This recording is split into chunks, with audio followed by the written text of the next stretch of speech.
యోహాను సువార్త 6వ అధ్యాయము. దయచేసి బైబిల్ గ్రంథాన్ని యోహాను సువార్త వైపున తిప్పుగా మనం యోహాను సువార్త 6వ అధ్యాయము 14వ వచనం నుంచి 15వ వచనం వరకు చదువుకున్నాను. ఆ మనుషులు యేసు చేసిన సూచక్రియను చూసి నిజముగా ఈ లోకమునకు రాబోవు ప్రవక్త ఈయనే అని చెప్పుకునిరి. రాజుగా చేటుకు వారు వచ్చినను తను బలవంతముగా పట్టుకొనిపోవచ్చున్నారని యేసు ఎరిగి మరలా పుణ్యకు ఒంటరిగా వెళ్ళెను.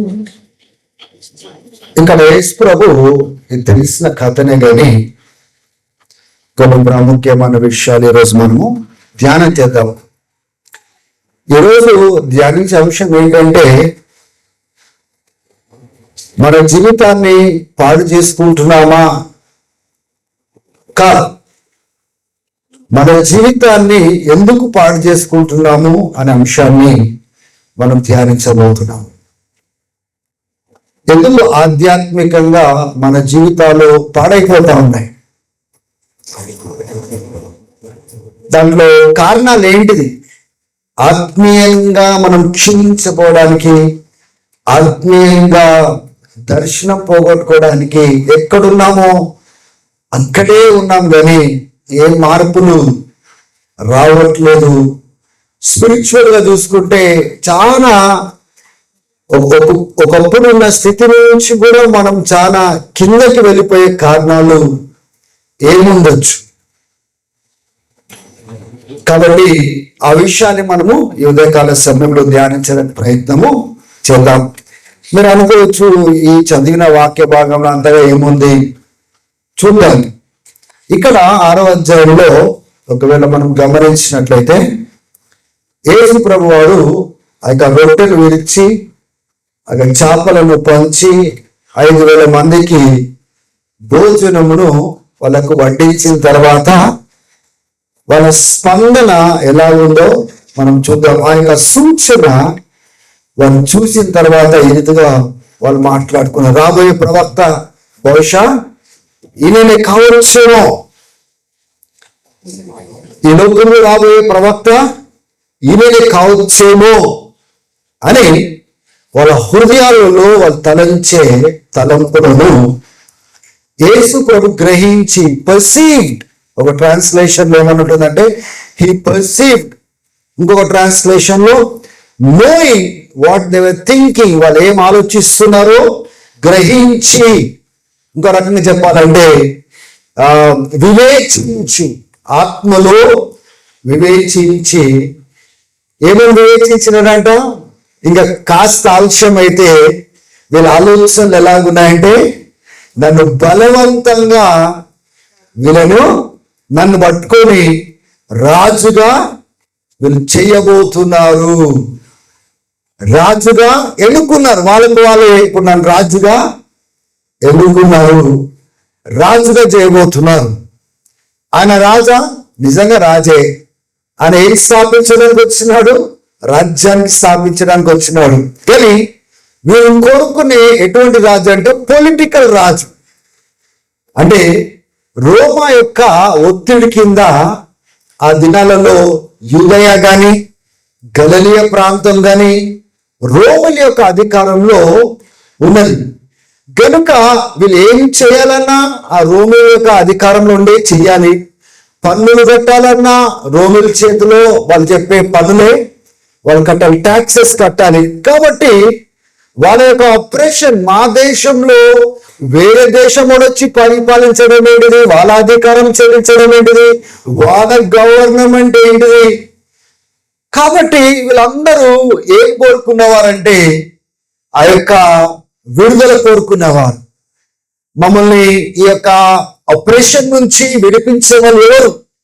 మమ్మల్ని నాయకుడిగా ఉండి వీళ్ళందరి నుంచి తప్పించేవారు ఎవరు, గెలిపించేవారు ఎవరని వారు ఎదురు చూస్తున్న దినాలలో యేసు ప్రభు వారు సూచక్రియలు, మహత్కార్యాలు, అద్భుత కార్యాలు చేస్తున్నప్పుడు ఈ సందర్భంలో వాళ్ళు ఏం గ్రహించినారంటే, హీ ఈజ్ అవర్ లీడర్.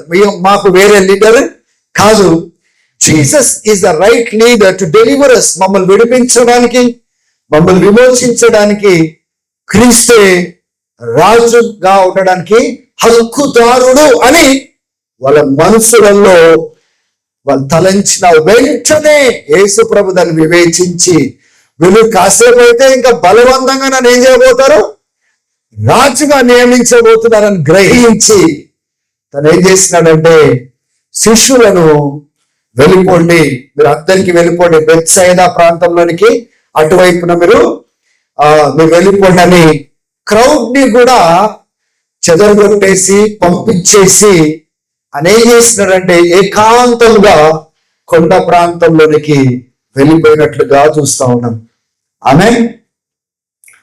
ఈ యొక్క సందర్భం జరగక ముందు, ఈ సన్నివేశం జరగక ముందు, ఈ యొక్క 5,000 మంది వాళ్ళకి రొట్టె గురించి ఆ యొక్క ఆహారము పెట్టక ముందు సందర్భాన్ని ఒకవేళ మనం చూసినట్లయితే మార్కు సువార్త 6వ అధ్యాయంలో చూస్తాం.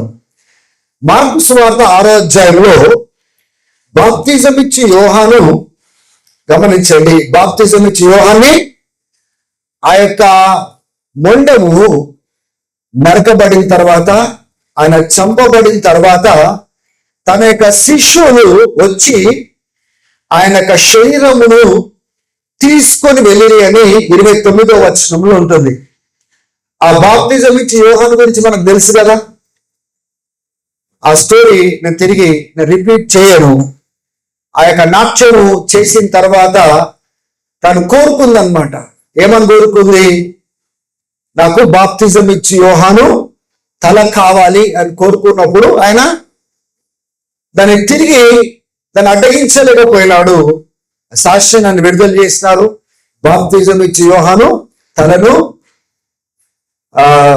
మొండమును వేలు చేసి ఒక ప్లాటర్లో, ఒక పళ్ళెంలో పెట్టుకొని తీసుకొని వచ్చినట్లుగా లేఖనాలు చెప్తా ఉన్నాయి. ఇప్పుడు బాప్తిజం ఇచ్చి యోహాను ఎవరు అని ఒకవేళ మనం గమనించినట్లయితే ఆయన యేసు ప్రభు యొక్క కజిన్. బాప్తిజం ఇచ్చి యోహాను ఎవరు? యేసు ప్రభు యొక్క బంధువు.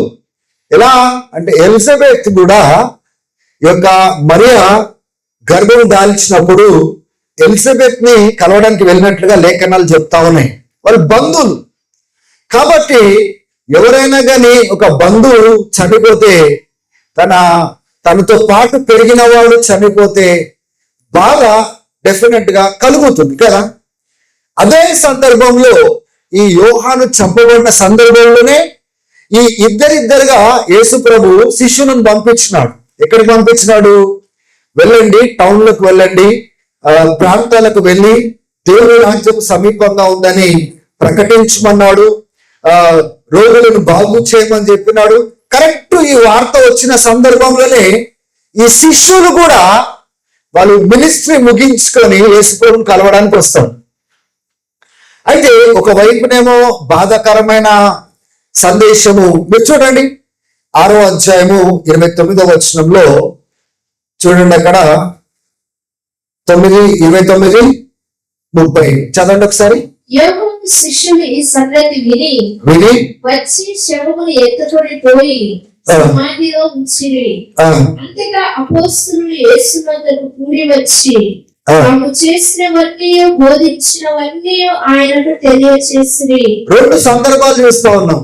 అంటే ఈ 5,000 రొట్టెలు అంటే మందికి విరిచి పంచిన తర్వాత సన్నివేశం వేరు. దానికంటే ముందు జరిగిన సందర్భము వేరు. యోహాను భక్తుడు చంపబడ్డాడు. రెండోది శిష్యులు మినిస్ట్రీ ముగించుకొని యేసు ప్రభువును కలవడానికి వచ్చినారు, రిపోర్ట్ చేయడానికి వచ్చినారు.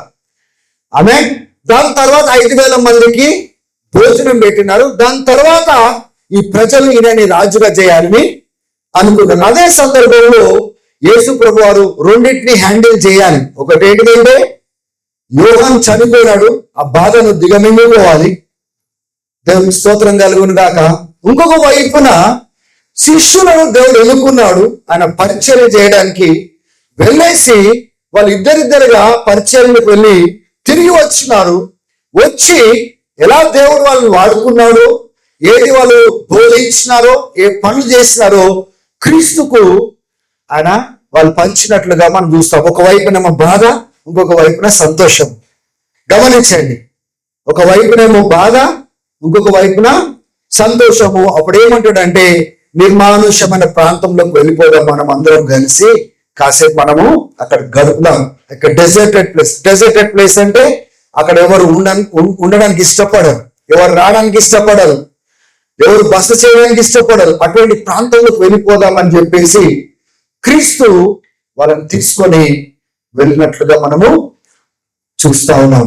దాని తర్వాతనే ఆ ప్రాంతంలో యేసు ప్రభు ఉన్నాడు అనే సంగతి తెలుసుకొని ప్రజలు అక్కడ కూడా వచ్చి చేరుతారు. ఎందుకంటే ఆయన అద్భుతాలు, ఆశ్చర్య కార్యాలు చేస్తూ వెళ్తున్నాడు కదా. ఆయన దగ్గరికి వస్తామనేసి చాలా మంది జన సమూహము వచ్చి కూడినప్పుడు అప్పుడు 5,000 మందికి ఆయన భోజనం. చూడండి, ఒకవైపునేమో యోహాన్ భక్తుడు చనిపోయినాడు, ఇంకొక వైపున పరిచయం ముగించుకొని వీరు వచ్చినారు, ఇంకొక వైపున చూస్తేనేమో వీళ్ళు యేసు ప్రభువును వదలట్లేదు.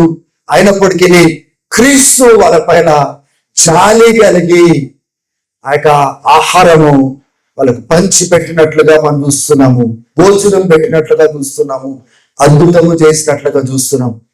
ఇవన్నీ జరుగుతున్న సందర్భంలో వీళ్ళందరూ ఏమని గ్రహించినారంటే, ఈయన మాకు నాయకుడిగా ఉండడానికి యోగ్యుడు. ఎందుకంటే ఇటువంటి సూచక్రియలు, ఇటువంటి అద్భుతాలు ఎవరు చేయలేదు, ఈయన చేస్తున్నాడు కనుక ఈయనను రాజుగా చేసినట్లయితే ఈయన రోమా ప్రభుత్వాన్ని కూల్చి ఆయన మమ్మల్ని స్వతంత్రుడిగా చేస్తాడు. వాళ్ళు అటువంటి స్వాతంత్రం కోరుకుంటున్నారు. కానీ యేసు ప్రభు ఏ స్వాతంత్రం ఇవ్వడానికి వచ్చినాడో ఆ స్వాతంత్రం పైన వాళ్ళకు దృష్టి లేదు. అందుకోసమే ఈ యోహాను సువార్త 6వ అధ్యాయంలో నేను రొట్టె విరిచి మీకు భోజనం పెట్టినందుకు నన్ను వెంబడిస్తున్నారు, కానీ నేను నిత్య జీవపు మాటలు మాట్లాడుతున్నాను అనేసి నన్ను మీరు వెంబడించట్లేదు. ఈ రొట్టె కోసము నా వెనకాల మీరు రాకండి, నిత్య జీవపు మాటలు నేను ఇస్తున్నాను, నిత్య జీవం మీకు ఇస్తున్నాను. ఆ మాటలను ఆశపడి ఆ నిత్య జీవపు మార్గంలో మీరు రండి అని ఈ 6వ అధ్యాయంలో మాట్లాడినట్లుగా మనము చూస్తున్నాం. కానీ వెంటనే ఈ అద్భుతమైన వెంటనే they wanted to appoint him as king for themselves. వాళ్ళ కోసం వాళ్ళు రాజుగా వాళ్ళు ఏర్పాటు చేసేసుకున్నారు. మొట్టమొదటిసారి రాజుగా కోరుకునేది ఎప్పుడండి? సమూయేలు గ్రంథంలో మనం చూస్తాం కదా. అప్పటికి సమూయేలు ప్రవక్తగా ఉండి వాళ్ళు నడిపిస్తున్నప్పుడు చుట్టుపక్కల ప్రాంతాలలో మాకు రాజులు పరిపాలిస్తాడు, మాకు కూడా రాజుని, మీ కొడుకులు సరిగా లేరు, వాళ్ళు అన్యాయంగా బ్రతుకుతున్నారు, నువ్వు ముసలి గొడవైపోయినావు, మాకు రాజుని అన్నప్పుడు దేవుడు సౌలుని ఎన్నుకున్నాడు. దాని తర్వాత దావీదుని ఎన్నుకున్నాడు. రాజులు పరిపాలించడం మనము చూస్తా ఉన్నాం. కానీ దేవుడు రాజుగా ఉండడం వాళ్ళకి ఇష్టం లేదు. కానీ లోక పరంగా మనుషులను రాజుగా నియమించుకొని వాళ్ళు పరిపాలన కోరుకున్నారు. దేవుని బిడ్డలారా, ఇటువంటి సందర్భంలో కూడా మనం చూసుకున్నట్లయితే ఒక రాజు మాకుంటే చాలు, ఆయన మమ్మల్ని విడిపిస్తాడు అని అక్కడ వాళ్ళు ఒత్తిడితో బలవంతంతో రాజు చేయడానికి వాళ్ళు పూనుకున్నారని గ్రహించి యేసు ప్రభు ఇమీడియట్ గా వాళ్ళందరినీ చెదరగొట్టేస్తాడు, వాళ్ళందరినీ ఇంటికి పంపించేస్తాడు. దాని తర్వాత శిష్యులను కూడా 12 మంది శిష్యులను కూడా మీరు అటువైపున వెళ్ళండి, అద్దరికి మీరు వెళ్ళండి, నేను తర్వాత వస్తాను, మీరు ఆ లేక్ దాటి అటువైపున మీరు వెళ్ళండి, నేను వస్తాను అని చెప్పేసి యేసు ప్రభు కొండ ప్రాంతంలోకి వెళ్ళి ప్రార్థించడు అని మార్కు సువార్తలో 6వ అధ్యాయంలో చూస్తాము, మత్తయి సువార్త 14వ అధ్యాయం చూస్తాము. యోహాను సువార్తలో కేవలము కొండ ప్రాంతంలోనికి వెళ్ళలు అని మనం చూస్తాం. కానీ క్రీస్తు ప్రార్థన చేయడానికి వెళ్ళాడని మార్కు రాస్తాడు, క్రీస్తు ప్రార్థన చేయడానికి వెళ్ళాడని మత్తయి రాస్తాడు. ఎందుకు అటువంటి సందర్భంలో ప్రార్థన చేయడానికి యేసు ప్రభు వెళ్ళాడు?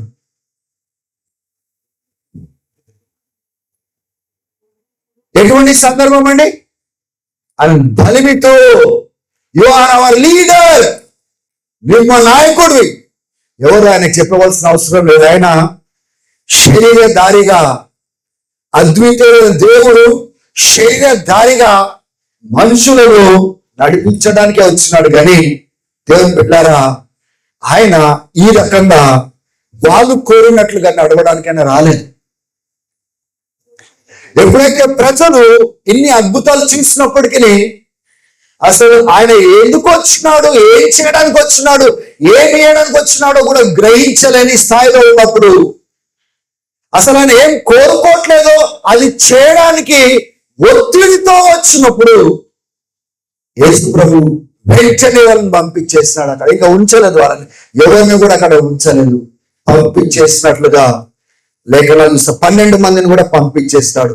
నేను అనుకుంటా ఉన్నాను, 12 మంది యొక్క జీవితాన్ని ఒకవేళ క్షుణ్ణంగా వాళ్ళని ఎన్నుకున్నప్పటి నుంచి, అంటే వాళ్ళ ప్రయాణాన్ని, వాళ్ళ బలహీనతలను ఒకవేళ మీరు గమనించినట్లయితే, ఒకవేళ ఇంకా కాసేపు ఆ 12 మంది వాళ్ళతో పాటు ఒకవేళ ఉన్నట్లయితే వాళ్ళ భాష కూడా ఇటువంటి భాష వచ్చే ఆస్కారం ఉంది. They can be carried away. ఎందుకంటే వాళ్ళు చెప్తున్న దాంట్లో ఏం తప్పు ఉంది? ఒక నాయకుడినే కదా కోరుకునేది, ఈయన కూడా మేము నాయకుడనే గుర్తించినాం కదా, అయితే దీనిలో తప్పేముంది అనే అటువంటి ఆలోచనతో ఈ 12 మంది కూడా వెళ్ళిపోయే ఆస్కారం ఉంది. కాబట్టి 12 మందినేమో, నేను అనుకుంటున్నాను 12 మందినేమో ఇటు పంపించేస్తున్నాడు, అటు వెళ్ళిపోండి మీరు, ఇక్కడ ఉండడానికి వీలేదని వీళ్ళని ఇంటికి పంపించేసి ఈయన మాత్రము కొండ ప్రాంతంలో ప్రార్థన చేయడానికి వెళ్ళాడు. వెళ్ళారా? యేసు ప్రభు వీళ్ళ చేత రాజుగా ఆయన గుర్తించబడ్డానికి ఆయన రాలేదు. ఆయన ఒక సర్వెంట్ గా ఈ లోకంలోకి సర్వ్ చేయడానికి వచ్చినాడు, సేవ చేయడానికి వచ్చిన ఒక పనివాడుగా వచ్చినాడు. కానీ ప్రజలు ఏం కోరుకున్నారు? ఆయన రాజుగా, అంటే వాళ్ళు కోరుకునే పొలిటికల్ కింగ్ లాగా యుద్ధం చేసి శత్రువుని, అంటే రోమా ప్రభుత్వాన్ని కూల్చి ఇశ్రాయేల్ పైన పరిపాలించాలని వాళ్ళు కోరుకుంటున్నారు. కానీ యేసు ప్రభు వచ్చింది దాని కొరకు కానే. దేవుడు విన్నారా? ఇక్కడ మీరందరూ కాస్త ఆలోచించి మీరు మీ జీవితాన్ని అక్కడ పెట్టుకోవాల్సిందిగా నేను కోరుతా ఉన్నాను. What God wants you to do is more important than what people demand from you. ఇక్కడ రాసుకోండి. What God wants you to do is more important than what people demand from you. దేవుడు నీ దగ్గర ఏంటి, నీ ద్వారా ఏం చేయాలనుకుంటున్నాడో అది ప్రాముఖ్యమైంది.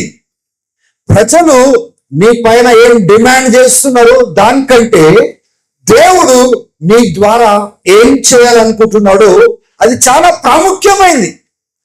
మనం కూడా, దేవుడేమో మనల్ని ఒక పని కోసం ఏర్పాటు చేసుకుంటాడు, ప్రత్యేకపరుచుకుంటాడు, పిలుచుకుంటాడు, ప్రతిష్ఠించుకుంటాడు, కృపణిస్తాడు. కానీ కొన్నిసార్లు మనం ఏం చేస్తాం తెలుసా? మనము ఆ ప్రజల యొక్క మాటలలో, పరిస్థితుల యొక్క మాటలలో వచ్చి వెళ్ళకూడని మార్గంలో మనం వెళ్తా ఉంటాము, చేయకూడని మనం చేస్తూ ఉంటాము. మనం అటువంటి శోధన సమయంలో మనం ఏం చేస్తామంటే కూలిపోతాము, దానికి అప్పగించుకుంటాము, మనం దాన్ని జయించము. అందుకోసమే ఏ మార్గంలో మనం వెళ్ళాలో ఆ మార్గంలో మనం ఉండదు, ఏ దర్శనం మనకు ఉండాలో ఆ దర్శనం మనకు ఉండదు, ఏది చేయాలో అది చేయకుండా ఏది చేయకూడదో అది చేస్తూ ఎక్కువ సమయము, జీవితము, కాలము ఎలదీస్తా ఉంటాము. But how did Jesus overcome that? ఏ రీతిగా క్రీస్తు దాన్ని జయించినాడు అంటే వెంటనే వివేచించినాడు. వీళ్ళిచ్చే పదవులు కాదు, వీళ్ళిచ్చే పొజిషన్లు కాదు, వీళ్ళిచ్చే మెప్పులు కాదు, నాకు కావాల్సింది నేను ఒక పనివాడుగా వచ్చినాను, పని చేయడానికి వచ్చినాను. ఇది నా పని మార్గంలో వచ్చేది కానే కాదు, ఇది నాకు శోధన సమయము. స్తోత్రం కలుగును గాక. మీకు ఏమర్థం అర్థమవుతుందా? మీ శోధన స్థలాల్ని మీరు గ్రహించగలిగినారా, వివేచించగలిగినారా? ఎందరో వస్తారు, ఎన్నో ఆఫర్లు ఇస్తారు, ఎందరో వస్తారు, నువ్వు ఇలా చేస్తే బాగుండు, నువ్వు ఇలాగుంటే బాగుండని చాలా డిమాండ్ చేస్తారు. ఇంట్లో డిమాండ్ చేస్తారు, బయట చాలా మంది చాలా ఆలోచనలను వ్యక్తపరుస్తూ ఉంటారు. కానీ దాని మధ్యలో ఒక విశ్వాసి వివేచించగలుగుతున్నాడా?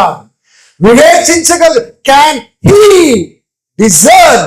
Is he discerning the situation? బహుశా సాతాను ఆ రీతిగా అనేకులను వాడుకోవచ్చు.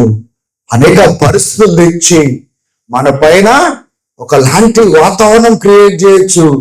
ఆ వాతావరణం కూడా ఎలాగుంటుందంటే ఎక్కడ కూడా తప్పు అనిపించేది మనకు. అంటే ఈ ప్రజలను అడిగితే ఈయన రాజుగా ఉంటే బాగుండు అంటే మనం కూడా పక్కన ఉన్నాం అనుకోండి, మనకు కూడా అనిపిస్తుంది ఏం తప్పు ఉంది దాంట్లో అనిపిస్తుంది. శిష్యులతో మాట్లాడితే కూడా అరే అవును కదా, రాజుగా ఉంటే ఇంకా మంచిదే కదా. యూదా ఇస్కరేతు యేసు ప్రభువును అమ్మడానికి కారణం ఏంటి తెలుసా? ఒకానొక కారణం బహుశా యేసు ప్రభు ఈ యొక్క పొలిటికల్ రాజుగా ఆయన కనబడట్లేదు, వేరే మార్గంలో పోతున్నట్టుగా కనబడడంతో ఆయన అజెండా పూర్తిగా నెరవేర్చేటట్టుగా క్రీస్తు కనబడనప్పుడు ఆయన ఏం చేసినాడు? క్రీస్తును అమ్మేసినట్లుగా మనం చూస్తా ఉన్నాం. హల్లెలూయా, దేవునికి స్తోత్రం కలుగును గాక. దేవుడు అక్కడ మనం అనుకున్నట్టుగా క్రీస్తు నడిచేవాడు కాదు. కానీ మనం నేర్చుకోవాల్సిన విషయం ఏంటిదంటే, నిన్ను ఏర్పాటు చేసుకున్నాడే దేవుడు, నిన్ను ప్రత్యేకపరుచుకున్నాడే, దాంట్లో నువ్వు కొనసాగుతున్నావా? Are you really moving in the calling of God? ఈరోజు చాలా మంది వేరే దానికి సెటిల్ అయిపోయినారు. They are settled with other jobs. మా లోకపరమైన జాబ్ కానీ, చర్చిలో ఒక జాబ్ కానీ, ఒక బాధ్యతతో కొంతమంది సెటిల్ అయిపోయినారు. కానీ they are not pursuing the inner calling of God. దేవుడు వాళ్ళకి ఇచ్చిన లోపల ఆ పిలుపును వాళ్ళు వెంబడించట్లేదు, ఆ పనిని వాళ్ళు వెంబడించట్లేదు, ఆ ఉద్దేశంను వెంబడించట్లేదు, ఆ దృష్టిని కోల్పోయి వాళ్ళు సెటిల్ అయిపోయినారు. అందుకోసమే వారం వారం తిరిగితే ఒకే రకమైన బ్రతుకు, ఏం కదలిక లేదు.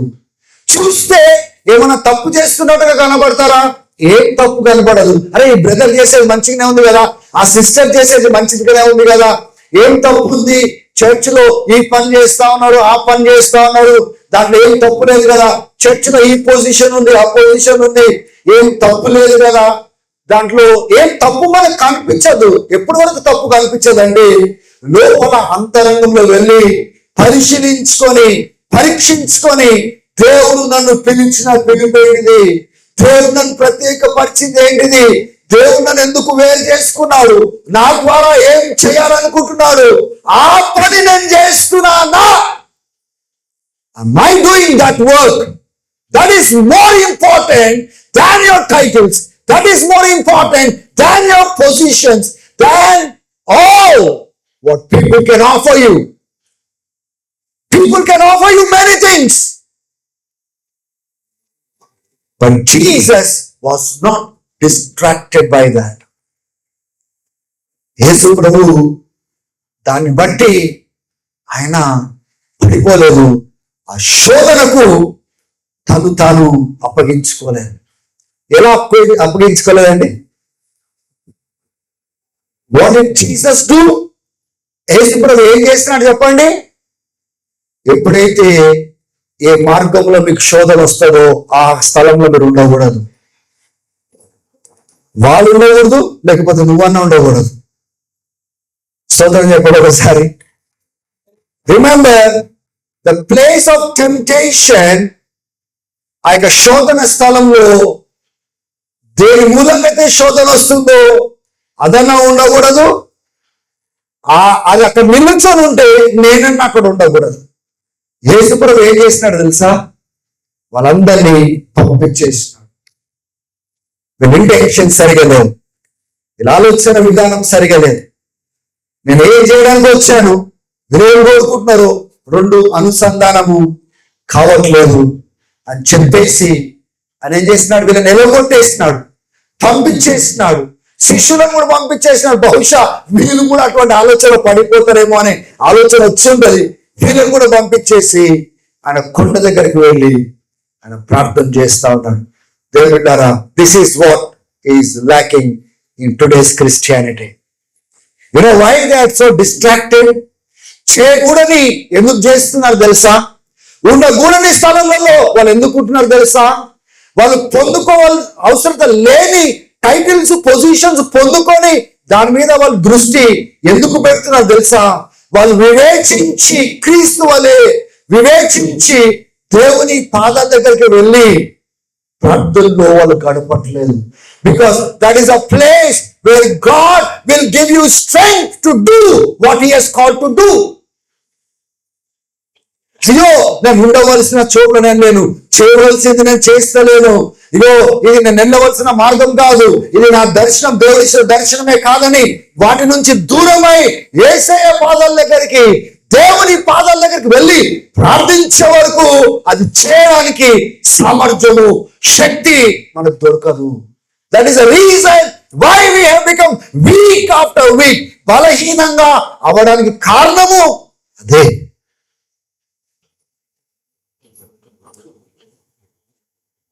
అందుకోసమే తరచుగా క్రీస్తు ఆయన పలికిన మాటలు ఏంటిదంటే, తండ్రి చిత్తం నెరవేర్చడానికి నేను వచ్చినాను, తండ్రి చిత్తం నెరవేర్చడమే నా ఆహారం. ఎందుకండి?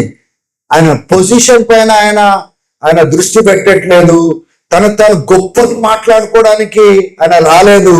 కానీ ఆయన ఏం చేయడానికి వచ్చినాడు దానిపైనే దృష్టి పెట్టుకుంటా ఎందుకు వెళ్ళినాడు?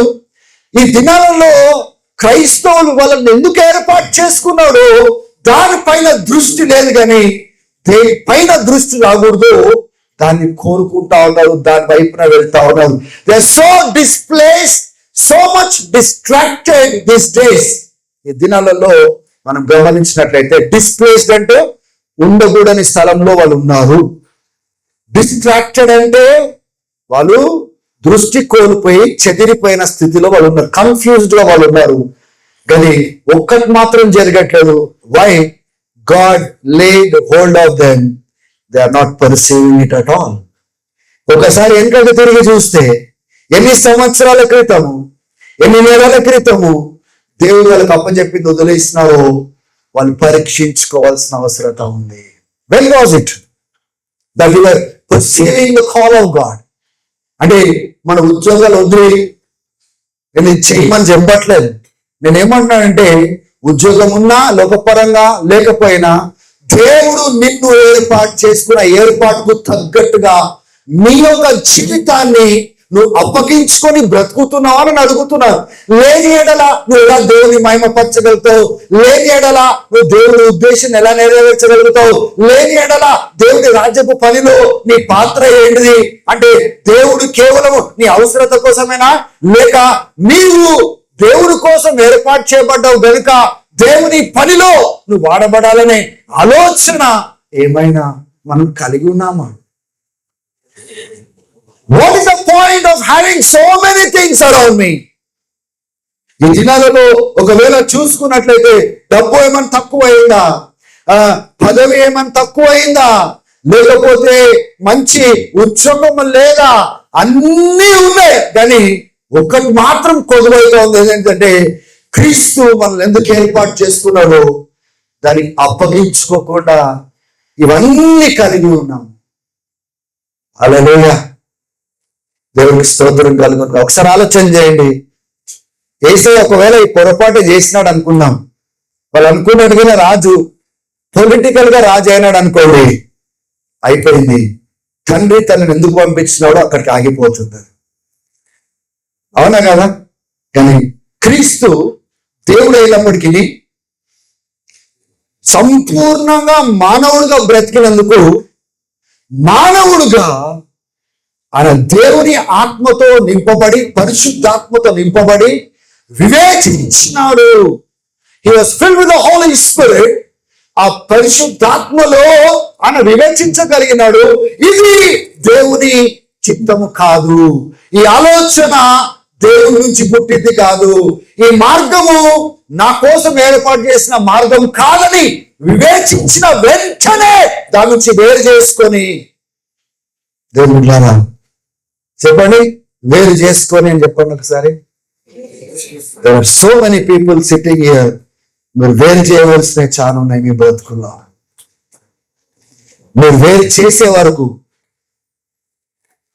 ఆ శోధన స్థలం నుంచి బయటకు వచ్చే వరకు, ఏ శోధన అయితే మీరు ఇరుక్కొని సంవత్సరాల కొలది దేవుని ఉద్దేశం కోసం బ్రతకకుండా,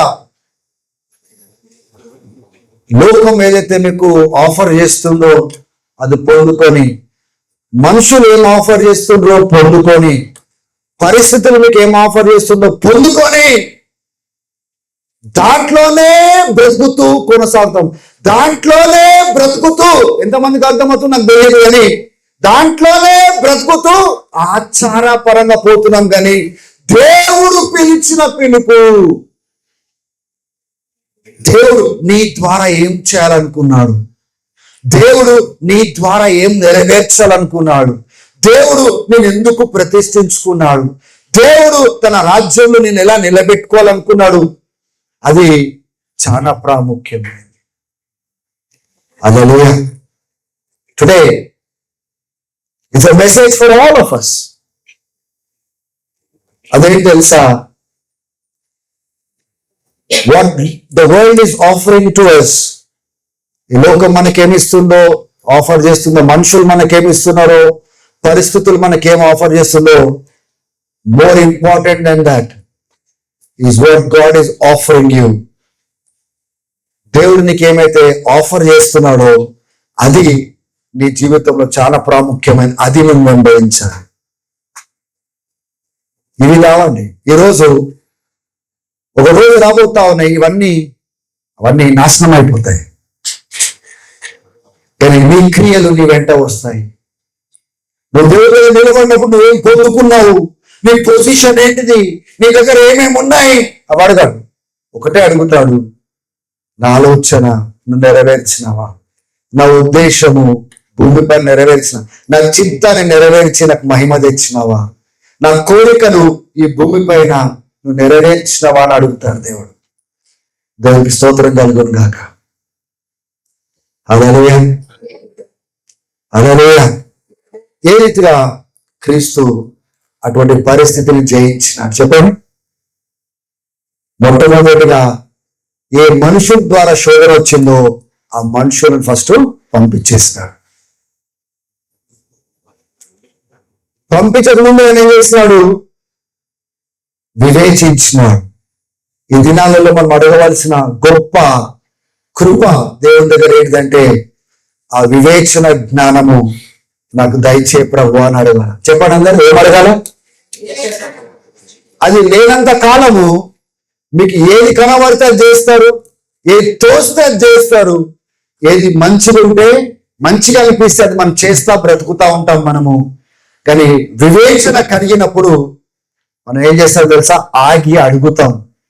మన క్యారల్ సిస్టర్ వాళ్ళ ఫాదర్ చనిపోయి కాకినాడకి వెళ్ళినప్పుడు అక్కడ ఫ్యూనరల్ మెమోరియల్ సర్వీస్ లో బిజీగా ఉన్నప్పుడు ఒక టైం దొరికింది నాకు. క్యారల్ వాళ్ళ చెల్లెలు మోలిన్ వాళ్ళ పెద్ద కొడుకు శ్వాస్, వాటితో కూర్చొని మాట్లాడుతూ ఉన్నాడు. వాడు ఎక్కువ మామ అని క్లోజ్ గా తిరుగుతూ ఉంటాడు, ఎక్కువ అటాచ్గా ఉంటాడు. వాడు కూర్చోబెట్టి చెప్పిన, నాన్న మన జీవితంలో విజ్డమ్ చాలా ఇంపార్టెంట్, జ్ఞానము చాలా ఇంపార్టెంట్ నాన్న. విన్నాడు, మంచిగా విన్నాడు. జ్ఞానము, విజ్డమ్ అంటే ఈ అండర్స్టాండింగ్ మనకు కావాలా. అయితే 3 ప్రశ్నలు మనం వేసుకోవాలని చెప్పానండి.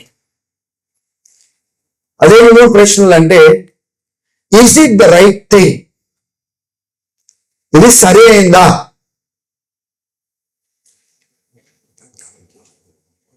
రెండోది, is it the right way to do it? ఇది సరైన విధానమా? మూడోది, is it the right time to do it? ఇది సరైన సమయంలో చేయవలసిందేనా? బిడ్డ, ఎప్పుడైనా కానీ ఈ 3 ప్రశ్నలు అడిగి ఆలోచించిన తర్వాతనే ఏమైనా చేయని చెప్పినాను. ఏంటిదండి? ఇది సరి అయిందేనా? ఈ సరైన విధానమేనా? సరైన సమయమేనా? ఎప్పుడైతే మనం ఇటువంటి ఆలోచన కలిగి దేవుడి వైపున చూస్తామో దేవుడు మీకు జ్ఞానాన్ని ఇస్తాడు. ఆ 3 ప్రశ్నల్లో ఎక్కడో ఒక దగ్గర మీకు వివేచనని ఇస్తాడు. ఫస్ట్ క్వశ్చన్ లోనే is it the right thing, ఇది సరైందా అని అడిగినప్పుడు దేవుణ్ణి అడిగితే దేవునికి జవాబు ఇవ్వకుండా ఎందుకుంటాడండి? అడిగే మనసు మనకు ఉండదు. మనం చేయాలనుకున్నది చేయడానికి దేవుని వైపున తిరగను కూడా తిరగము, అడగడానికి కూడా ఇష్టపడము. ఎందుకు తెలుసా? అడిగితే తప్పు అని చెప్తారు కదా. కాబట్టి మనం చేయాలనుకున్నది చేయడానికి దేవుని వైపున కూడా మనం తిరగము. కానీ ఎప్పుడైతే దేవా ఇది చెయ్యొచ్చునా, is it the right thing అని అడిగితే వెంటనే పరిశుద్ధాత్ముడు మీకు జవాబు ఇస్తాడు. మీరు అడిగి చూడండి, మీరు చేసేది సరైందా కాదా సరే అడిగి చూడండి. పరిశుద్ధాత్ముడు జవాబు ఇవ్వకపోతే, రెండోది చేసేది సరైనప్పటికీ సరైన విధానమా అని ప్రశ్న అడగాలి. Is it the right way of doing it? స్తోత్రం కలుగుడు కాక. What ever you like to do it that way కాదు. అలాగే ఇంట్లో ఇల్లు చదివేటప్పుడు, ఇల్లంతా చెదిరి ఉన్నప్పుడు, అరే బట్టలు ఇక్కడ పెట్టాలా, సామాన్లు అక్కడ పెట్టాలా అని పెట్టినా కదా. అప్పుడే అమ్మనో నాయననో వస్తారు, ఇది పెట్టే విధానం మారా, ఇది స్థలమా, ఇది is it the right way of doing things? No. అలాగే షూస్ బయట పెట్టి లోపల గదిలో ఎదుగుతామన్నా అంటావు, అది సరైన విధానమా అంటామా లేదా? పెట్టినా కదా, ఇప్పినా కదా అంటే కాదు. స్తోత్రం కలుగును. చెత్త పడేసినా బయట సపోజ్ అన్నాం అనుకోండి, దానంతా చెత్త పడేసుకుంటూ పోయినాము, బయట గది నుంచి చిరిగిని చూసుకోకుండా అరే తీసుకెళ్లే విధానమేనా అంటామా లేదా? అంటే there is a right way of doing things. మనము ఇది సరైందా అంటే అవును, కానీ సరైన దాన్ని సరైన విధానంలో చేయాలి. ఎట్లా పడితే అట్లా చేస్తే కాదు కదా. సరే అయిందే, సరైన విధానంలో చేస్తున్నా, ఉదయం చేయవలసింది రాత్రి చేస్తున్నా, ఏం జరుగుతుంది అప్పుడు చెప్పండి? ఉదయం చేయవలసింది రాత్రి చేస్తే అది సరైనదేనా? హల్లెలూయా, దేవునికి స్తోత్రం కలుగు. ఈ ప్రశ్నలు మనం వేసుకొని ప్రభువా కొద్దిగా నాకు చెప్పు, ఆలోచన దయచేయంటే, ఆలోచనకర్త అయిన క్రీస్తు ప్రేయర్ ఏంటిదండి? ఆలోచనకర్త. He's A God who gives you council. అసలు చాలా మంది అర్థం చేసుకోకపోవడానికి కారణం ఏంటి తెలుసా? దేవుడు ఏం మాట్లాడుతున్నాడో బైబిల్ గ్రంథంలో ఉపమానాలు దేవుడు చెప్పేటప్పుడు, ఒక ఉపమానంలో విత్తువన ఉపమానంలో విత్తనాలు చల్లిన తర్వాత రోడ్డు మీద పడినప్పుడు అక్కడ యేసుప్రభు ఒక మాట అంటాడు. ఆ మాటలు, దేవుని మాటలు ఆ మనిషి అర్థం చేసుకోకపోవడం ద్వారా ఆ బాధ్యత ఎవరు పనేస్తున్నాడు? మనిషి. ఆ మనిషి కుమారుడు విత్తనాలు అంటే వాక్యము చల్లేటప్పుడు వినువాడు అర్థం చేసుకోనికి ప్రయత్నం చేసుకోకపోవడం ద్వారా ఆకాశ పక్షులు వచ్చి అంటే సాతాను వచ్చి దాన్ని ఎత్తుకుని వెళ్ళిపోతాడు అన్నాడు. బాధ్యత దేవుని పైన లేదండి. ఇప్పుడు మీరు ఇక్కడికి వచ్చి కూర్చున్నారు, దేవుడు ఏం మాట్లాడుతున్నాడో వినే మనసు లేదు, మీకు అర్థం చేసుకునే మనసు లేదు. ఇక్కడ వినబడుతున్నాయి, విత్తనాలు చల్లబడుతున్నాయి, కానీ మీ హృదయంలో నాటుకోవు, ఫలం రాదు. మీరు విన్న వెంటనే పోతారు, కాసేపు అయితే మర్చిపోతారు, ఏ ఫలం రాదు, సాతాను వచ్చి ఎత్తుకొని వెళ్ళిపోతాడు. ఎందుకంటే బాధ్యత చెప్పు దేవుని కాదు. ఒక టీచర్ చెబుతున్నప్పుడు స్టూడెంట్ రాసుకోవాలా, స్టూడెంట్ నేర్చుకోవాలా, దాన్ని కరెక్ట్ గా గ్రాస్ చేసుకోవాలా. బాధ్యత మనది, అవునా కదా?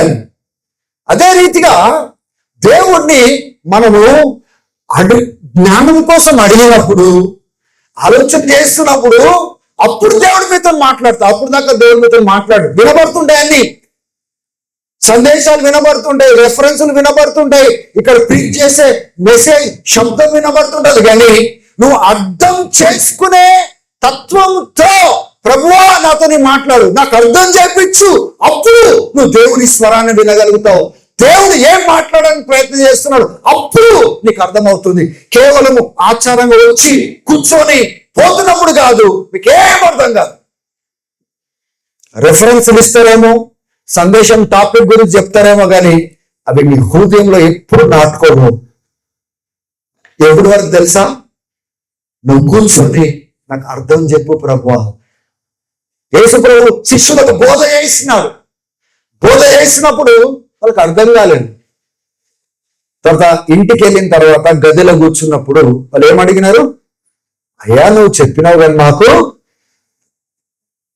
అప్పుడు రాజ్యానికి సంబంధించిన మర్మాలను తెలిసి విప్పి వాళ్ళతో మాట్లాడతాడు. ఎప్పుడు? అర్థం చేసుకునే మనస్తత్వంతో అడిగినప్పుడు.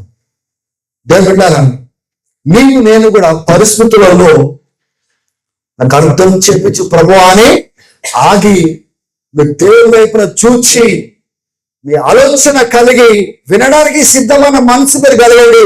పరిశుద్ధాత్మ మిమ్మల్ని నడిపించకపోతే చూడండి, మన పరిశుద్ధాత్మను అడ్డగించే స్థలం ఏంటి తెలుసా?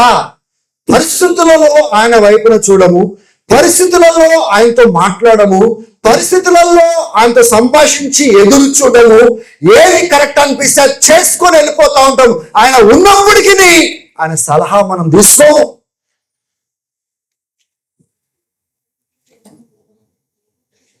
హల్లెలూయా.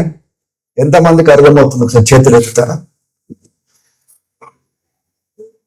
స్తోత్రం కలుగును కాదు. మంచిగా ఎత్తండి. కొందరు చేతులు ఎత్తడానికి ప్రయత్నం చేయలేదు. వాళ్ళు అర్థమవుతుంది కదా మీకు? You see why we are failing in life?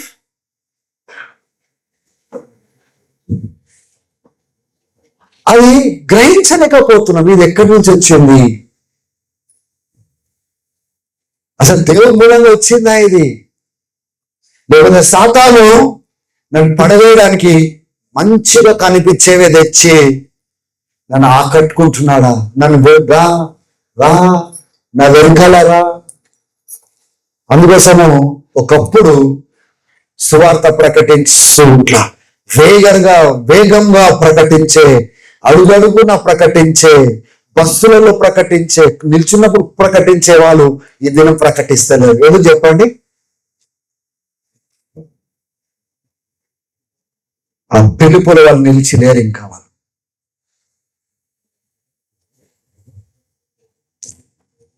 ఎప్పుడు జరిగింది అని వెనకకి చూస్తే దేవుడారా ఎక్కడో ఒక దగ్గర దేనికో ఒక దానికి చోటిచ్చి వాళ్ళు సెటిల్ అయిపోయినారు. యేసు ప్రభు కూడా వాళ్ళకి ఇచ్చే ఆఫర్కి తీసుకున్నట్లయితే సెటిల్ అయిపోయేవాడు అక్కడే. సోదరు కలుగును గాక. He would have been settled there. Like many of us are settled in certain places. God is commanding us, get out of that settled place. I'm telling each one of you. Get out of that place. ఆ స్థలం నుంచి బయటికి రమ్మంటున్నా. That is not the place I designed for you. మీరు కోరుకున్నది మీరు తెచ్చుకున్నారు, కానీ నేను కోరుకున్నది మీరు వెంబడించట్లేదు అన్నట్టుగా దేవుడు మాట్లాడుతున్నట్టుగా నాకు కనబడతా ఉంది ఇక్కడ. హల్లెలూయా. ఈరోజు నీ దగ్గర ఏముంది అని అడిగితే బాగా పెద్ద లిస్ట్ మనం ఇవ్వచ్చు. ఏం పొజిషన్లోనూ అంటే మన పొజిషన్ చెప్పచ్చు, ఏమేమి సాధించినావు అంటే చాలా చెప్పచ్చు. కానీ దేవుని యొక్క ఉద్దేశము, దేవుని యొక్క పిలుపు, దేవుని యొక్క దర్శనాన్ని నీ ఎడల ఆయన కలిగింది ఎంతవరకు నెరవేర్చినావు అని ఒకవేళ అడిగితే ఆ లిస్ట్ లో ఏం రాస్తాం? దాన్ని వెంబడిస్తున్నామా అని అడిగితే ఏమని రాస్తాము? ఎంతవరకు వచ్చి ఆగిపోయినాము? చాలా మంది ప్రయాణంలో ఉన్నారనుకుంటున్నారు, కానీ ఆధ్యాత్మికంగా దేవుని ఉద్దేశపరంగా వాళ్ళు ఎప్పుడో ఆగిపోయినారండి. ప్రయాణం ఆల్రెడీ స్టాప్ లాంగ్ బ్యాక్. ఎప్పుడో ఆగిపోయింది వాళ్ళు. దేవుడు వాళ్ళ ఎడల కలిగిన సంకల్పము దేనికోసమో వదులుకొని దేన్నో గట్టిగా పట్టుకొని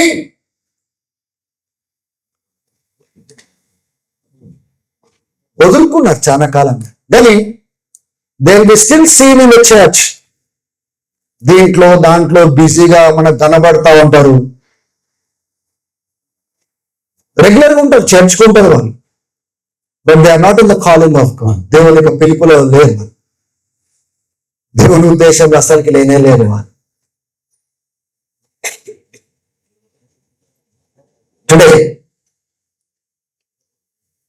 the lord is speaking to us. దేవుడు మాట్లాడుతున్నాడు. యేసుప్రభు మాదిరిని మన ముందు పెడతా ఉన్నాడు. అటువంటి పరిస్థితి వచ్చినప్పుడు యేసుప్రభు ఏం చేసినాడు? ఫస్ట్ అన్నిటిని క్లీన్ చేసినాడు. ఎవరితోనైతే శోధన వచ్చిందో పక్కకు జరిపేసినాడు. ఎలా జరిపినాడు? దానికంటే ముందు ఏం చేసినాడు చెప్పండి? ఏం చేసినాడు? గట్టిగా చెప్పాలా? వివేచించిండు. ఏదో వచ్చింది, ఏం సంగతి అని చూసినాడు. ఇట్లా వీళ్ళంతా నాటక బాజీలు ఉన్నట్టున్నారు. ఒక వాక్యం కూడా మీకు చూపిస్తాను. యోహాను సువార్త చూడండి, ఎంత జాగ్రత్తగా యేసుప్రభు కదిలేటాడు అంటే. యోహాను సువార్త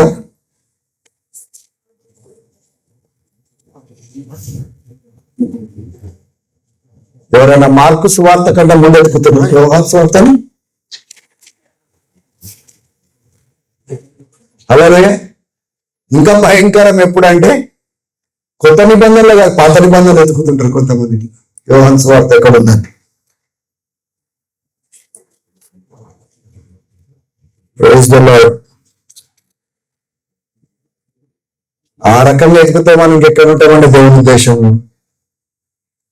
సరే, 2వ అధ్యాయం చూడండి. ఇక్కడ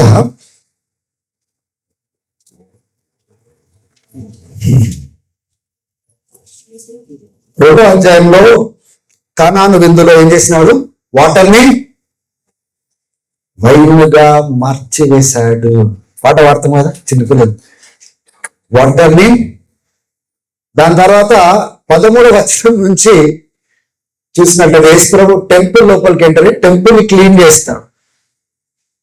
ఓకే, స్తోత్రం కాదు. ఏం క్లీన్ చేసిండు? యేసుప్రభు అంతా క్లీనింగ్ జాబే. క్లీనింగ్. ఎందుకంటే ఏది చేయకూడదు వాళ్ళు చేస్తా ఉన్నారు, ఏది చేయమని కోరుతున్నారు అది చేస్తలేరు. తర్వాత 23వ వచనం చూడండి. ఆయన యెరూషలేములో ఉన్నప్పుడు, చదవండి ఒకసారి. ఆయన పస్కా పండుగ సమయమున యెరూషలేములో ఉండగా ఆ పండుగలో అనేకులు ఆయన చేసిన సూచక క్రియలను చూచి ఆయన నామమందు విశ్వాసం ఉంచిరి. ఇప్పుడు యెరూషలేములో ఏం చేస్తా ఉన్నాడు? ఫస్ట్ టెంపుల్ అంతా క్లీనింగ్ అయిపోయింది. చాలా కోపంతో అంతా క్లీన్ చేసినాడని సంగతి మనకు తెలుసు కదా. అక్కడికి ఆగలేదు. దాని తర్వాత అద్భుతాలు, ఆశ్చర్య కార్యాలు, గొప్ప కార్యాలు కూడా చేసినాడు. ఇవన్నీ చూసిన వెంటనే వాళ్ళకి ఏం కలుగుతుందండి? విశ్వాసం పుట్టింది. తర్వాత కూడా వేరేదో చేయడానికి ప్రయత్నం చేసినారు వాళ్ళు. చూడండి అక్కడ చదవండి. విశ్వాసం వచ్చింది వాళ్ళు. అయితే యేసు అందరినీ ఎరిగినవాడు కనుక ఆయన తన్ను వారి వశము చేసుకోలేదు. ఎందుకు వశం చేసుకోలేదు? ఆయన మనుషుని అంతర్యంతో ఎరిగినవాడు. మనుషుల యొక్క అంతర్యము. He knew each person and what was in the heart of each person. అందుకోసమే ఆయన వాళ్ళకి అప్పగించుకోలేదు. వచ్చి మస్తు బాగుంటారు. నిన్ను చాలా మాలలు షాలేసి కొన్నిసార్లు చేరేసి కూర్చోబెట్టి ఆంధ్రాలో నాకు భయం అనిపిస్తుంది ఈ దినాలలో. అంటే వాళ్ళు చేసేది ఎంత కరెక్టో ఎంత రాంగో నాకు తెలియదు, కానీ నాకు మాత్రం ఇష్టం లేదు. కూర్చొని సత్కరించడము, పాస్టర్ని కూర్చోబెట్టి మాల వేయడము, ఇట్లా తర్వాత షాల్ కప్పడము, ఆ పాస్టర్ బొకే పట్టుకొని ఇట్లా మంచిగా నవ్వి అంత ఫోటో తీయడము. మనం సత్కరించవలసింది యేసు ప్రభువును. సత్కారాల కోసం మనం పిలవలేదు. We are called to serve people, not to receive honour from the people. అందుకోసము నాకు I hate, I can use that word, I don't like it.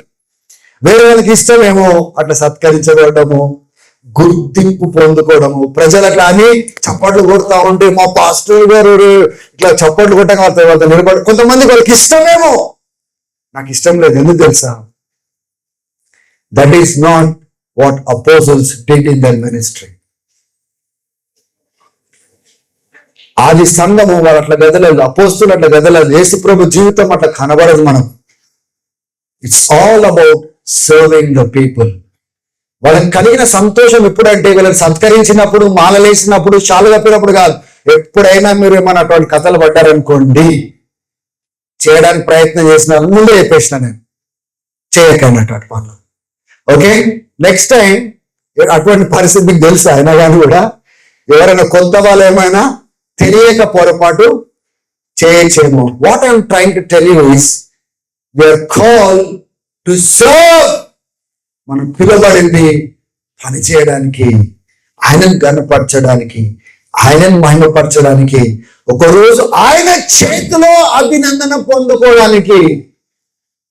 అందుకోసము మనుషుల దగ్గర నుంచి ఏమొస్తుందో జాగ్రత్తగా ఉండాలి. మనుషులు నీకు పొజిషన్ ఇవ్వచ్చు, మనుషులు నీకు అభినందనలు ఇవ్వచ్చు, మనుషులు నీకు షాళ్ళు కప్పచ్చు, మనుషులు నీకు మారేయచ్చు, చేరేయచ్చు, నీకు మంచి గుర్తింపించి నీ పేరు ముందు వెనకాల మంచి టైటిల్స్ మీకు ఇవ్వచ్చు. Still heaven may not recognise you. పరలోకం నేను గుర్తించకపోవచ్చు. పరలోకము ఎవరిని గుర్తిస్తుంది తెలుసా? ఆయన దాసులను, దాసులను, ఆయన మాట చొప్పున బ్రతికేవారు, ఆయన చింతలు నెరవేర్చేవారు, పని వాళ్ళను ఆ యొక్క పని వాళ్ళను పరలోకం గుర్తిస్తుంది. అందుకోసం I don't even like to SIT here. ఇక్కడ కూడా కూర్చోవచ్చు, మేము ముందు ఇట్లా కూర్చొని చాలా, అంటే అక్కడ కూర్చోవడం తప్పేం కాదు, బాధ్యతను బట్టి కూర్చోవడం తప్పు కాదు. కొన్ని సందర్భాలలో కొన్ని చర్చెస్లలో ఇక్కడ దాకా తెచ్చి కూర్చోబెడతారు. నాకు వాళ్ళ ముఖాలు చూసుకుంటా మంచిగా అనిపించింది నాకు. I don't like to sit like that. ఎందుకంటే అంత వ్యత్యాసము దేవుడు బాధ్యత పరంగా పర్వాలేదు, but we are all same, the family of God. So I choose always to sit that side. కాబట్టి పక్కకో వెనకాలో అటు కూర్చొని పిలిస్తే ఒకటి పని చేసి మళ్ళీ వెళ్ళిపోతే బాగుండు అట్లాంటి ఆలోచన. ఎందుకంటే ఒక దాసుడు, అంటే గొప్పగా నేను ఏం చెప్పట్లేదు, దాసుడు లాగానే ఉండాలి. దాసుడు యజమానుడిలాగా ఉండకూడదు. యజమానుడు చోటు తీసుకోవద్దు.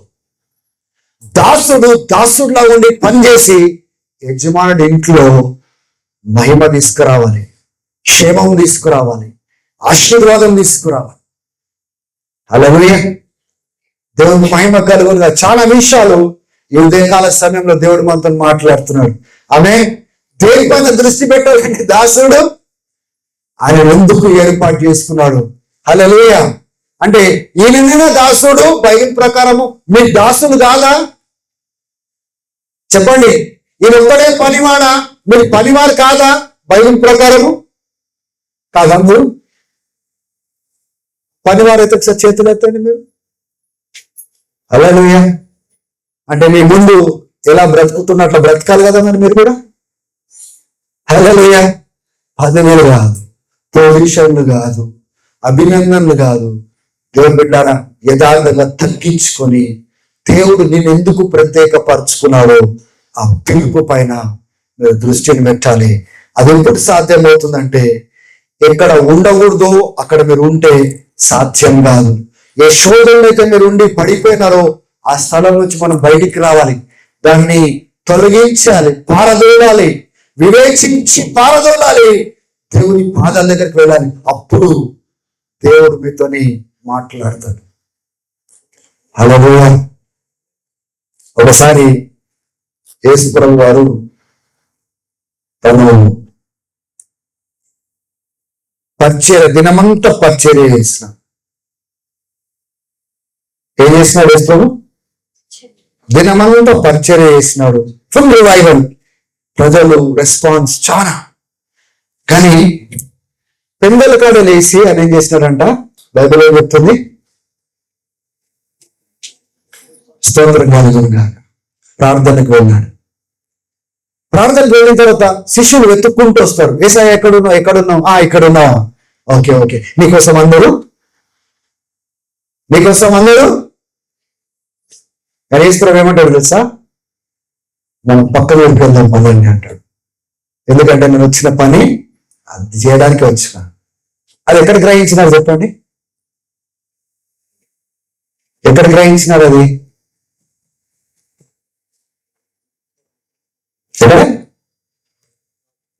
గట్టి చెప్పండి. ఎందుకు? ప్రార్థనలో ఉన్నప్పుడు ఆయనకు అర్థమైన విషయం ఏంటిది? ఆ సమయం ఇక్కడ అయిపోయింది. తండ్రి ఏం చెప్తున్నాడు? వేరే ప్రాంతానికి ఇప్పుడు అంటున్నాడు. ఇప్పుడు ఈ ప్రాంతంలో ఉండాలన్నా వేరే ప్రాంతానికి వెళ్ళాలన్నా? మీరు వచ్చి ఏం కోరుతా ఉన్నారు? అందరూ వచ్చి మీకోసం ఎదురు చూస్తున్నారు. ఆ ప్లేస్ లో నువ్వు నేను ఏం చేస్తాము? ఆ వివేచన మనకు ఉండదు. ఎందుకు ఉండదు? ప్రార్థనలో దేవుని ఆలోచన మనం తీసుకున్నాం. ప్రార్థనలో this is a great lesson for you and for me. ఇది నీకును నాకును ఇది పెద్ద పాఠమేది.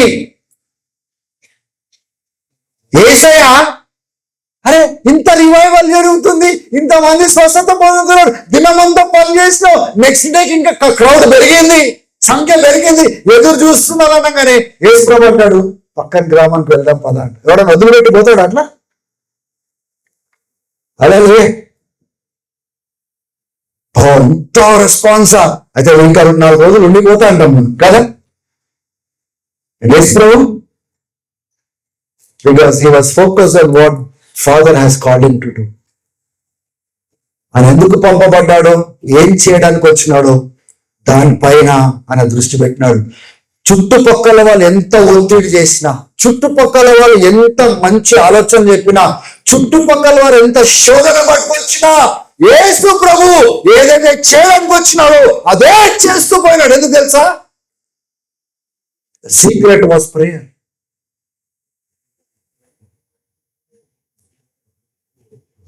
ఆ ప్రార్థనలో గడిపేవాడు, వివేచించేవాడు ఆత్మలో చేయొచ్చునా లేదా, and then he use to move forward. దేవుని మహిమ కలుగును గాక. మనం ఎలా ఉన్నాం ఈరోజు? ఇప్పుడు మీకు అర్థమవుతుందా వాయు ఎందుకు మన జీవితాన్ని మనము పాడు వేసుకుంటాం తెలుసా? ఈ వదిలి ఆయన పాదాల దగ్గర మనం లేం కాబట్టి. అందుకోసం అర్థం కావట్లేదు. ఆయన ఎందుకు పిలిచినాడు అర్థం కావట్లేదు, ఎట్టుకోమంటున్నాడు అర్థం కావట్లేదు, ఏం చేయమంటున్నాడు అర్థం కావట్లేదు. అందుకోసం మనకి ఏది తోస్తే చేస్తున్నాం, ఏది నచ్చితే చేస్తున్నాం, ఎటు పోవాలనుకుంటే అది అటుపోతున్నాము, ఏది మన ముందు వస్తే దాంతో పాటు ప్రయాణం అవుతున్నాము. వివేచన లేదు. హే దేవుడు నన్ను ఏర్పాటు చేసుకున్నాడని ఆ సెన్స్ కూడా పోగొట్టుకుంటున్నాం. ఆ ఏర్పాటుకు తగ్గట్టుగా నేను ఉండాలని. చూడండి, ఆ ఆడబిడ్డ సాక్ష్యం చెప్పింది ఇక్కడ. ఆడబిడ్డ చూడండి, తను she's pursuing the purpose of God. దేవుడు తన ఎడల ఏ ఉద్దేశం కలిగినాడు, నేను చెప్పాలి, సువార్త చెప్పాలి, వాళ్ళని పోయి కలవాలి. ఆ వదిలిపెట్టిన ఆఫీస్ లో ఉన్న బాస్ కి, ఆ మేనేజర్ కి వాక్యం చెప్పవలసిన అవసరం ఏముంది? అరే పని చేస్తున్నప్పుడు నేను చెప్తుండేలే కానీ ఇప్పుడు లేదు కదా, వదిలేయచ్చు కదా. పని కాల ఎందుకు పోయింది? దారిలో ఎవరో కలపడితే ఆయనతో ఎందుకు చెప్పింది? సువార్త గురించి చర్చికి రమ్మనేసి ఎందుకు చెప్పింది? దేవుడు that is what it is to live by the purpose of God. మంచిగా తయారేసి మనం వచ్చిపోవడం కాదు. We need to offer ourselves to the purpose of God. దేవుడు మన ఎడల కలిగిన ఉద్దేశాన్ని మనం అప్పగించుకోవాలి. మనల్ని మన చుట్టూ వచ్చే దానికి అప్పగించుకోకూడదు. ఒత్తిళ్ళు వస్తాయి. యవనస్తులారా, మీ పైకి భయంకరమైన ఒత్తిళ్ళు వస్తాయి. ఇది చేయి, అది చేయి, ఇది చేస్తే ఇంకా మంచిగా ఉంటది, అది చేస్తే బాగుంటది, కానీ that is not important for your life. What God wants to do through you is more important than what you want to achieve in life. హల్లెలూయా. నేను కావాల్సినది అచీవ్ చేయాలనుకునే నేను అచీవ్ చేసినా కానీ కూడా దేవునికి మహిమ రాకపోవచ్చు. కానీ నేను అచీవ్ చేయవలసినవి నేను అచీవ్ చేయకపోయినా కూడా దేవుని ఉద్దేశం నెరవేర్చి నేను దేవునికి మహిమ తెచ్చి బ్రతకచ్చు. What should I choose? It looks good. This message looks good, very spiritual, helpful, సహాయపడినట్టుగా ఈ యొక్క సందేశం ఉండొచ్చు. కానీ but when you break down you will see how bad we have become in our life. ఎంత చెడిపోయినామో, ఎంత పడిపోయినామో, దేవుని పాదాల దగ్గరికి వెళ్ళి మనల్ని మనం పరీక్షించుకునే వరకు మనకు తెలియదు. ఎంత పడిపోయినామో, ఎంత చెడిపోయినామో, ఎంత దేవుని ఉద్దేశానికి దూరంగా ఉంటూ ఆత్మీయులుగా చలామణి అవుతున్నామో అప్పుడు మనం గ్రహించగలుగుతాం. ఎవరొచ్చి నీకు చెప్పవలసిన అవసరం లేదండి. నీకు నువ్వు గ్రహించాలి. నీ ప్రయాణం ఏంటి, దానికి ఎక్కడున్నావు? నీ ప్రయాణం ఏంటి? దేవుడు ఏర్పాటు చేసిన ప్రయాణం ఏంటి, కానీ నువ్వేం చేస్తున్నావు? అలాగే దేవునికి స్తోత్రం కలుగును కాక. Go to the Lord. Only He can make you understand. ఏదైనా డౌట్ వస్తే క్లాస్ అయిపోయిన తర్వాత టీచర్ దగ్గరికి వెళ్ళి, టీచర్ ఇది అర్థం కాలేదు, టీచర్ కూర్చోబెట్టి ఏం చేస్తారు? స్టాఫ్ రూమ్ లోనో క్లాస్ రూమ్ లోనో ఎక్స్ప్లెయిన్ చేస్తారు కదా. ఇప్పుడు మనం ఏం చేయాలా? మనం పిలిచిన వాళ్ళ దగ్గరికి మనం వెళ్ళాలి. అక్కడికి వెళ్ళి సరిదిద్దుకోవాలి. అసలు నా ప్రయాణం ఏంటి, అసలు ఏం కోరుతున్నావు, నేను ఏం చేస్తున్నా ప్రభా, నేను ఎక్కడ పడిపోయినా నాకు చూపెట్టు. నేను సరిదిద్దుకోవాలనుకుంటున్నాను, నేను మార్చుకోవాలనుకుంటున్నాను, అవన్నిటిని తొలగించాలనుకుంటున్నా, వదిలేసుకోవాలనుకుంటున్నాను, నేను నీ జ్ఞానంతో నేను నడవాలనుకుంటున్నాను, నాకు సహాయం చేయని. ఇంత చెప్పినప్పటికీ ఆయన పాదాల దగ్గరికి పోకపోతే అంటే తెలంగాణ, వెళ్ళకపోతే అంటే ఆంధ్ర, 2 పదాలు వాడేసినాను ఇక్కడే. స్తోత్రం కలుగును గాక. ఏం లాభం చెప్పండి? What is the point of today's meeting? ఈ రోజు అందరు మీరు వచ్చినారు, పాపం ఉదయమే లేచి తయారులేసి దేవుని సన్నిధికి వచ్చినారు, కానీ దేవుని పాదాల దగ్గర పోయే ఆలోచననే లేదు. సరిదిద్దుకోవడానికి విన్న మాటలు చొప్పున అయ్యో నా ప్రయాణం పోగొట్టుకోదు, ఇప్పటికి ఎంతో నాశనం చేసుకున్నా, అసలు దేవుని ఉద్దేశం ఇప్పటి వరకు నేను ఎంతో నెరవేర్చే వ్యక్తిగా నేను ఉండాలి, కానీ ఎంతో చెడుపుకున్నా. నేను దేవుని పాదాల దగ్గరికి పోవాలనే ఆలోచనతో ఒకవేళ తిరిగి మీరు వెళ్ళకపోతే today it is waste of meeting here. ఈ దినం మనం ఇంకో దినం పాడు చేసుకున్నాం తప్ప ఇంకేం లేదు. But I encourage you all, we need to get back to prayer, church. We need to get back to fasting prayers. మనం తిరిగి మనం ఆ దేవుని పాదాలు ఎక్కువ శాతము we need to be in the spirit, in the prayer. ఎందుకంటే ఎప్పుడైతే ఆ మోడ్లకు మనం వస్తామో